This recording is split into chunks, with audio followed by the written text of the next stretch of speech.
Max Gorlin, Melbourne Football Club. You're listening to the Coaches Panel. This is Nat Fyfe from the Fremantle Footy Club. Trent Cotchin from the Richmond Footy Club. Scott Pendlebury from the Collingwood Football Club. You're listening to the Coaches Panel. Patrick Cooch from the Carlton Footy Club. It's Rory Sloane here from the Adelaide Crows. This is Tom Mitchell. You're listening to the Coaches Panel. Hey friends, you got MJ from the Coaches Panel. I hope you're well and welcome back to another episode of the 50 Most Relevant. Today, we officially hit the mid-40s. At number 45, we're talking about Hawthorn midfielder James Worpel. We had him on yesterday. He did such a good job that we just had to get him back to talk about James Worpel. I'm talking about co-founder Rids is back on the podcast. Hello, mate. Hey, how you going, mate? Sorry about yesterday. I was a little bit rusty after being out for a good year or so. Mate, it's totally fine. No problems whatsoever. But we got to talk about James Worpel. He is just the 23 years of age. He is a midfield eligible Hawk. In 2022, well, I don't know what you want to call that year, but an 88 was his top score last year in AFL fantasy. It was the same in Supercoach, but it was against the Port Adelaide Football Club. These scores that are quote unquote top scores pale anywhere near what he's done previously. Back in 2019, a 134 against the Gold Coast Suns in AFL Fantasy and Dream Team, and a 149 against the Kangaroos for Supercoach also in 2019. He averaged 52.3 in Fantasy and Dream Team and 56.2 in Supercoach. Because of such a down season based off what he'd done in 2019 and 2020, he is dirt cheap. Just the $309,300 in Supercoach, just a touch over $460K in AFL Fantasy, and $474,500 in Dream Team.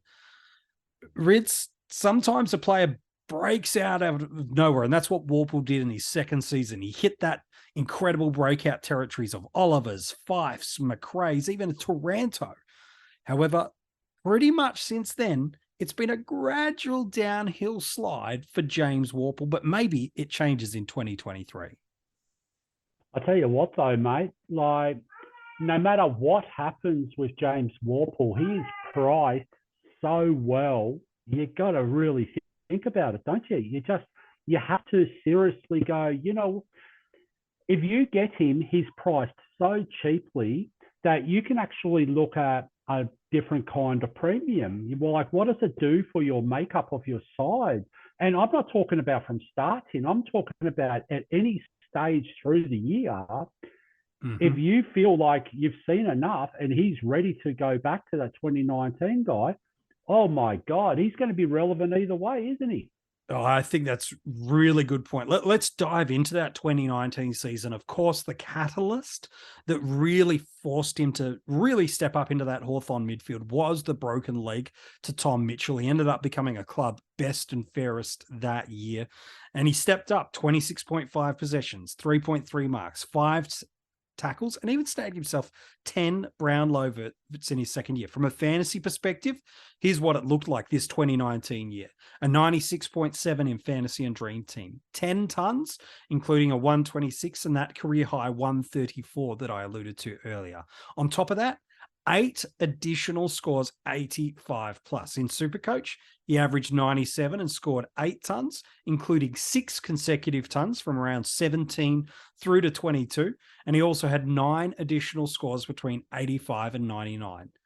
While then, 3 full pre-seasons and 3 full seasons have passed. Rids, I think some people just look at 2019 as this mythical unicorn year that it only happened once and was never great after that. But in 2020 and the kind of shortened quarter affected games, he still averaged 88 in Supercoach and a 77 in Dream Team and Fantasy, but that was when we were losing quarters. So if you wanted to play the adjusted averages game to get an understanding of what that 77 was, that's actually in the high 90s. And we're seeing multiple 80s, 90s, even pure hundreds in AFL Fantasy and Dream Team, and a 102, a 117, a 133 in Supercoach. So to think that he's just a one-season wonder, it's actually factually not true.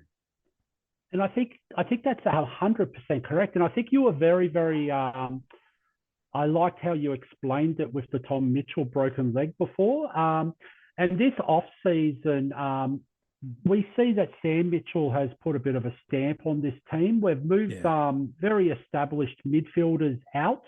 We're seeing guys like Liam Shield. We're seeing guys like Tom Mitchell, Jager O'Meara. The list just goes on and on. Jack Dunstan goes up.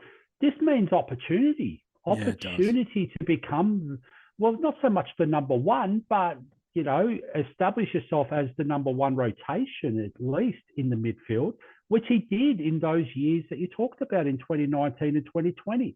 So it's actually got a strong correlation there where it's not without the realms of possibility that he does establish himself and he does go back to that form.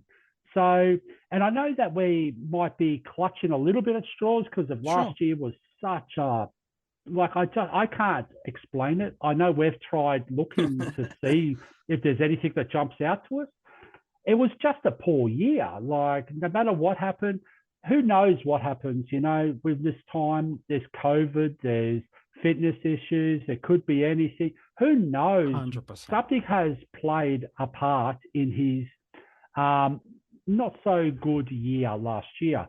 But that means you've got to actually go back and start looking at it. Well, why would Sam Mitchell move out Tom Mitchell, Jager O'Meara, and so on and so forth, and keep James Worpel after that year? So he must have some sort of belief that Worpel is one of their main guys in the midfield. You know, they only brought in Cooper Stevens. I think, you know, that's about it. And then they've got kids across the board. It's not like they went out and got 4 or 5 really. Well, Carl Amon's a wingman, let's be honest, too. Like, he's not going to really play an inside inside mid. No, exactly right. So you look at that midfield. Yeah, you're right. And if you go back to that season in 2019, if you have a look at it and just break it down from possessions, like you can see I don't think he went under 20 possessions in a game for the whole year in 2019. Not one game for the whole season he didn't go under 20 possessions.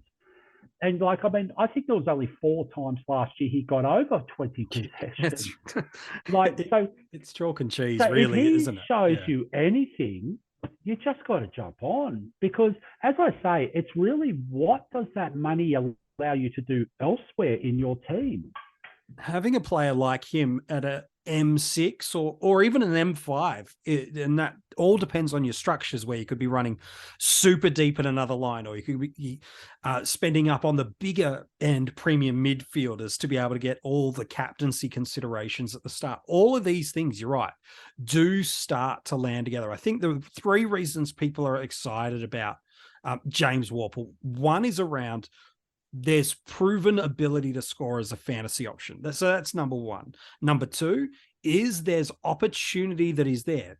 O'Meara and Mitchell gone. And really outside of Newcomb and Dylan Moore, it's guys like Ward, Long, McDonald, McKenzie, who they've recently drafted. Maybe a Sarong could get in there. And from an experience perspective, looking at that list, there are only 7 players with more AFL experience than James Worpel on this list. Amon, Bruce, Wingard, Sicily, Impey, Hardwick, and Frost. And so you talk about this vacuum of leadership and experience in this midfield. Whew, man, is there an opportunity for him to step up? And lastly, the value. Because of such a poor season, which I want to unpack with you in just a second, Ritz, is we've got potentially 40 points per game of value on what he did in 2020 and 2019 in AFL fantasy, and at least 20 points of upside in Supercoach, at least. I think it's more than that. It's probably closer to 35, 40. I think you could be pushing 35, across all of them. I think that's how stupid this is. Like, if he shows any resemblance of his older form, and we're talking 90s, and we're being very conservative. Like, we're talking just say at the bare minimum. High 90s. 80s, let's do with that. 90, okay? Yep, sure. Supercoach, he's priced at 55. Yeah. So he's 100K more than Ashcroft. You know, so 85, even if he goes at 85 in Supercoach, and we know he's mid to high 90s at, best of fairest year in 2019, that's a lot, If you look at Dream Team and AF, he's only priced in low 50s. Yeah. Like, if he can even squeeze 80, we're talking 30 points. That is crazy money.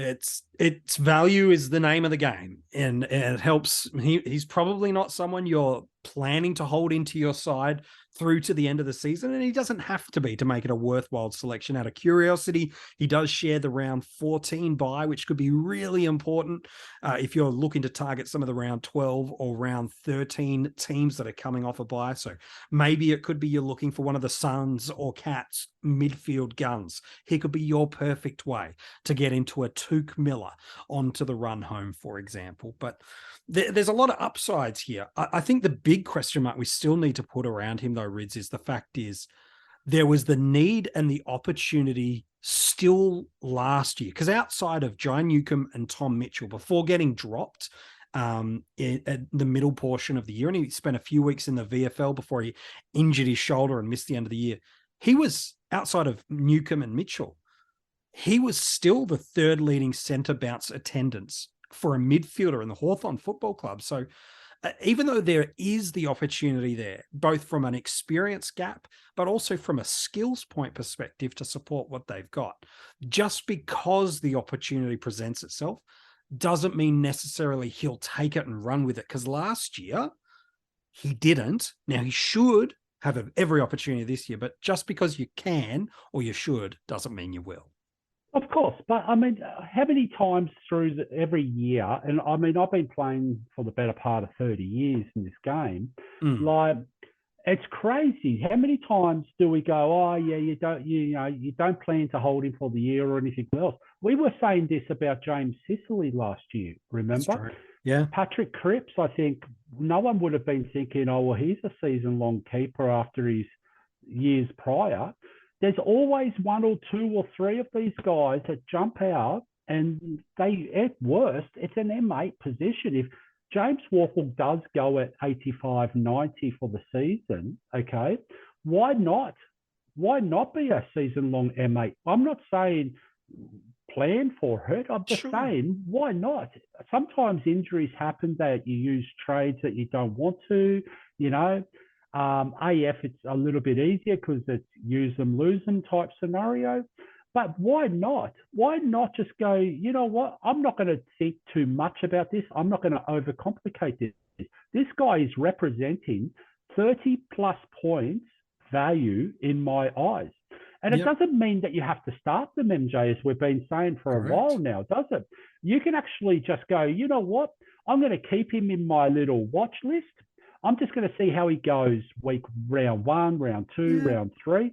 And I'm just going to jump on him if he does something that says to me he's going to get absolutely back to where he was a few years ago. And he doesn't even need to, though. That's the main thing about this. No, even an 80 is enough. Yeah. Well, an 80 is massive, and you're still going to generate over 100, 150, 200,000, you know, and then you just move him on at the buy. And he's definitely best 22, yeah? Like, well, he should be. He should be. I don't see who replaces him. Like last year, they were giving him games when I thought earlier on the season, like that St Kilda game in round 4 last year, I can't explain how anyone can play a full game of football with 5 possessions playing as an inside mid all day. So there's something not quite right there last year. But he came back and he played the week after. Like, I mean, and he didn't do, like, I know he started in the vest the week after and he came on, but the thing is, he wasn't dropped. Like, I mean, sometimes people, if you're out of favour, you go back to the VFL and you find your touch. Yeah, which he did, and he worked his way back. Well, he did in the from round 10 onwards, but he did find his way back. So I think you're right. They gave him plenty of opportunities. Like, I mean, he didn't miss a game up till round 10. Yeah. And then, I mean, something's obviously not quite right there. They've then tried to blood a bit of youth. There was a few reasons why they would have possibly done it. They've gone, you know what, maybe there is an internal reason that no one's aware of.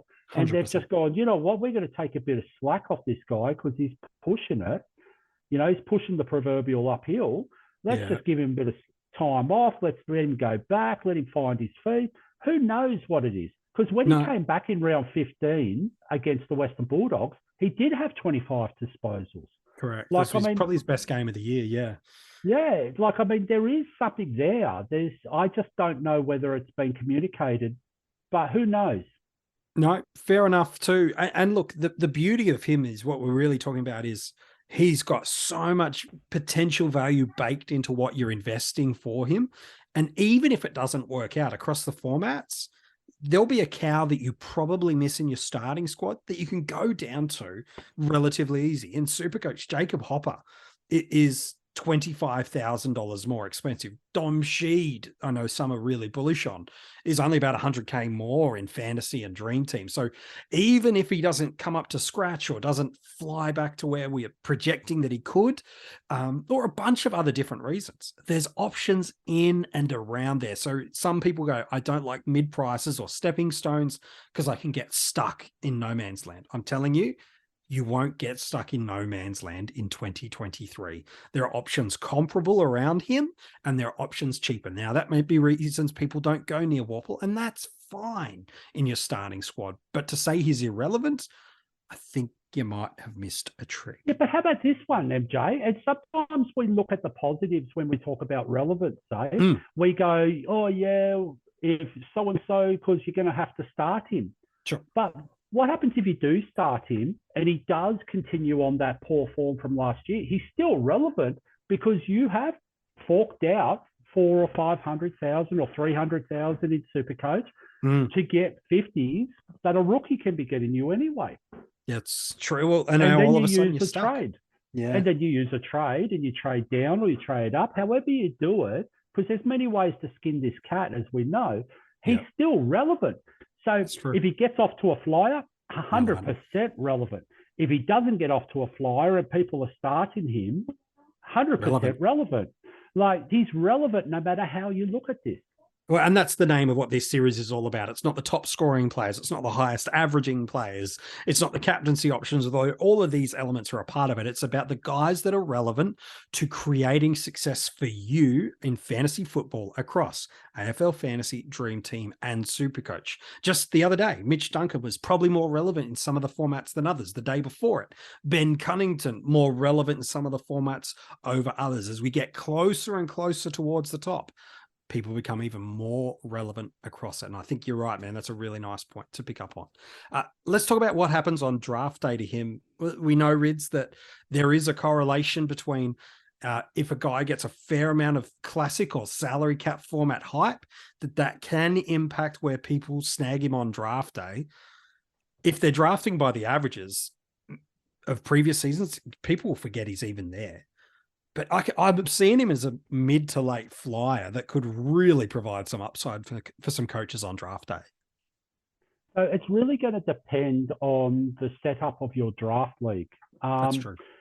So if you've got let's say it exists in draft league, if you've got, for keepers, this is, and you've got to delist players, I think a lot of people will be looking at delisting him, so he becomes very relevant in that draft format. Yeah. Whereas if it's a single season draft, it's going to be harder because, as you say, he's going to come later, and he's probably going to be looking at your last midfield spot, maybe a little bit of bench depth, because there is a lot of players around that average that he averaged last year that may very well be, like Darcy Tucker's a perfect example, and he's got DPP, so he's going to be around that price tag.